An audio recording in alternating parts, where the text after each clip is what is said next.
About a 50-point gain, Nasdaq about a 78-point gain at the opening bell. Mike Lee with me now. All right, Mike, you are the Super Bull on Nvidia.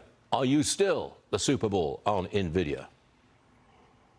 Yeah, well, absolutely, Stuart. If you saw the market's reaction to Oracle's earnings last night, you can see why it's easy to be bullish.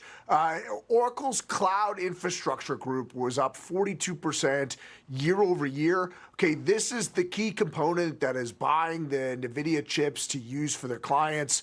The growth is still there. The stock is cheap as it's been in the last couple of years. Right now, I think we are much closer to the beginning of this artificial intelligence cycle. The upgrading of the computer chips for the data centers worldwide. It used to be Moore's Law, you double speed every 18 months. Now Nvidia is bringing us 5 to 10x every year. I think this is a great opportunity for investors that don't already own Nvidia. Okay, tell me about Apple and Google. Both have been heavily fined by the European Union. Do you think that makes any difference to their stock price going forward? Yeah, so for Apple, they had set aside this money. That fine was it's a tax payment, and their spin on this was they weren't sure exactly who to pay this tax money to. They're now going to pay it to the government of Ireland, but that money had been sitting in escrow, so not really a big deal for them. For Google, this goes all the way back to something that happened in 2017. It's a couple $2 billion.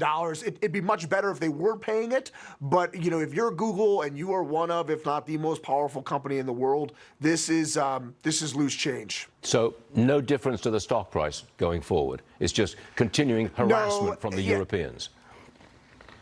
Yes. Look, they want their piece of the pie, and the judge gave some pompous response after these trials that no one is above the law. Well, if you're going to talk about this to some of the most significant, substantial companies in the world, it's a wonder why they're all originated in America and none of them are originated in Europe, right? Yeah, exactly. Of the top 50 technology companies in the world, only 4 are from Europe, and that's a very telling statistic.